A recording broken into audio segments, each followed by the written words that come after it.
안녕하세요. 소정가이드 앳 소정책방입니다.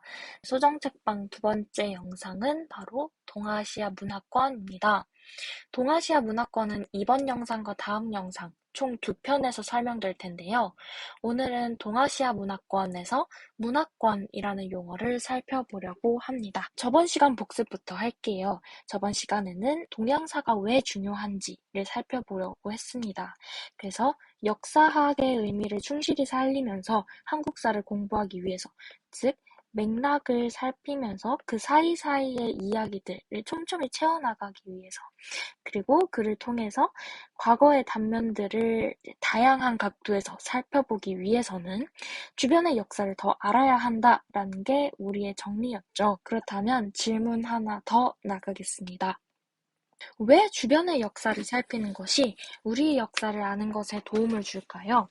우리의 주변이라고 한다면 대표적으로 중국, 일본, 더 넓게 보자면 러시아, 아니면 베트남, 이런 나라들일 것입니다. 그들의 역사를 살피는 것이 왜 우리의 역사를 아는 것에 도움을 줄까요? 그건 우리가 그 주변과 함께 동아시아 문화권에 속하기 때문입니다. 문화권이라는 말부터 짚고 넘어가야겠죠? 한자로는 이렇게 그럴 문자, 그리고 될 화자, 그리고 권역 할 때도 쓰는 그 권역권자를 사용하는 문화권이라는 단어입니다. 영어로는 cultural area 혹은 cultural sphere 이렇게 얘기를 하죠. 그래서 한자를 보면 문화의 권역, 즉 문화를 기준으로 지역을 나누는 것이다 라고 할 수 있겠습니다. 지리적으로 인접한 이들 중에서 비슷한 문화를 가진 이들을 하나의 문화권에 속하는 애들이구나 라고 생각할 수 있다는 거죠. 제가 옆에 준비해둔 사진을 보시면요. 여기는 유럽 문화권이고요. 여기는 슬라브 문화권, 여기는 이슬람 문화권, 여기는 아프리카 문화권, 인도, 여기가 우리가 속해 있는 동아시아죠. 네. 그리고 동남아시아, 오세아니아, 앵글로 아메리카, 라틴 아메리카, 이런 식으로 문화권이 나뉘어져 있습니다. 이렇게 지리적으로 인접한 이들 중에서 비슷한 문화를 가지고 있는 이들, 이런 문화권의 경계는 설명하고자 하는 분야 혹은 학자에 따라서 조금씩 달라질 수 있는데요. 다양한 버전이 가능하다는 점을 잊지 않으셨으면 좋겠습니다. 그리고 제가 아까는 우리 가까이에 있는 나라로 러시아를 얘기를 했는데요. 러시아 같은 경우에는 지리적으로는 인접하죠. But 문화적으로는 인접하지 않습니다. 그래서 다음 영상에서도 제가 다시 말씀드리겠지만 러시아는 동아시아 문화권에 속하지 않습니다. 지금까지 문화권이 전체적으로 어떤 것을 의미하는지, 즉 지리적으로 인접한 이들 중에서 비슷한 문화를 가진 이들을 하나의 문화권이라고 칭한다, 요 정도를 살펴본 것이죠. 그렇다면 이제는 그럼 문화권은 어떻게 하다가 생겨나는 것인지를 살펴보려고 합니다. 문화권은 교통, 그리고 통신 등의 기술이 그렇게 많이 발달되지 않았던 과거를 다시 살펴보고 탐구하는 과정에서 많이 사용됩니다. 교통이나 통신 등의 기술이 발달하지 않았던 과거에는 주로 가까이에 있는 집단 혹은 연맹체, 국가 등이 교류하면서 서로의 문화, 기술, 라이프 스타일, 문물 등을 공유하게 됩니다. 여기에서 조금 어려운 단어부터 짚고 넘어갈게요. 인접한 집단, 연맹체, 국가, 이런 식으로 제가 나누어 둔 이유는요. 현재의 집단, 연맹체 혹은 국가와 과거의 집단, 연맹체, 국가는 의미하는 게 다를 수 있습니다. 이 국가라는 것이 정의가 좀 모호해집니다. 현재의 국가 같은 경우에는 보통 근대 이후에 근대 국가의 형태를 띠고 있습니다.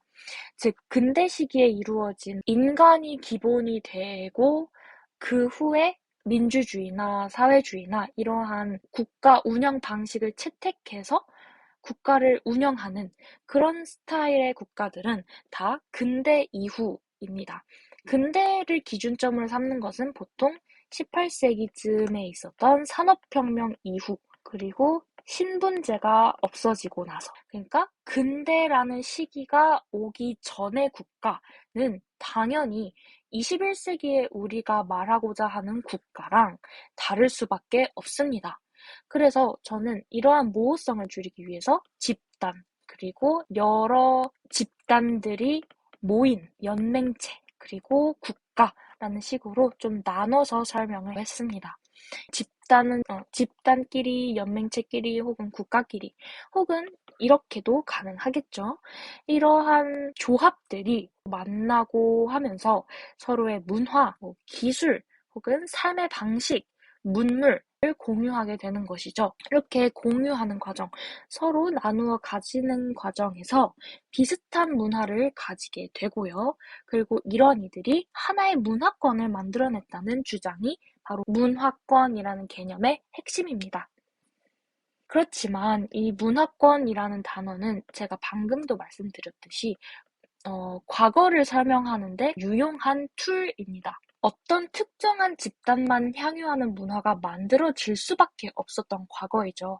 근데 이전에는 각 국가 혹은 각 지역끼리 상호 교류하는 일이 그렇게 쉽지가 않았습니다. 예를 들어서 15세기의 조선과 21세기의 대한민국을 교역 혹은 교류라는 관점에서 살펴볼게요. 15세기의 조선 같은 경우에 만약에 중국에 가려고 해. 그럼 여기에서부터 그냥 말을 타거나 걸어서 북경에 도착하는 데까지 수개월이 걸립니다. 그렇지만 21세기의 대한민국은 북경까지 비행기로 한두 시간이면 끝이죠. 이런 식으로 교역 혹은 교류를 하는데 상당한 제한이 있었던 게 과거입니다. 그렇기 때문에 어떤 문화를 교류한다고 해도 이렇게 가까이에 있는 나라들끼리만 가능했지, 만약에 여기에 있는 아메리카 대륙과의 교역은 정말 꿈에도 상상할 수가 없었겠죠. 그렇지만 21세기에는 세계화, 지구촌, 아니면은 그냥 길 가다가도 볼 수 있는 것이 외국인, 이렇게 되다 보니까 21세기에는 뭔가 동아시아 문화권만의 문화, 혹은 라틴 아메리카의 문화, 이런 식으로 딱딱 특정 짓기가 어려워졌다라고 볼 수 있습니다. 그래서 오늘날 이 문화권을 다루고자 할 때는 보통 과거를 다루는 특정 분야에서만 많이 쓰이게 됩니다. 대표적인 게 역사라든지 혹은 민족지학이라는 학문이 있거든요. 이런 경우에서만 한정적으로 쓰인다는 점을 살펴보고 넘어가고 싶습니다. 그렇지만 우리가 다룰 내용은 어디까지나 100년은 훨씬 더 전의 역사 이야기들이죠. 먼 지역까지 교역을 하는 일, 혹은 교류를 하는 일이 거의 없어서 외부의 영향을 적게 받고, 그리고 주변 국가의 영향을 크게 받는 그러한 과거의 이야기들을 다루는 것이기 때문에 전통시대의 한국사 혹은 역사를 다룰 때는 문화권이라는 개념이 필요합니다. 또한 중국의 영향을 받고 그것을 각 국가 혹은 각 지역의 상황에 맞게 변천시킨 그런 문화들도 다양하기 때문에, 그리고 우리가 그것들도 배울 것이기 때문에 문화권 개념을 더욱 알고 있어야 합니다. 네, 지금까지 우리는 문화권의 정의에 대해서만 살펴보았습니다.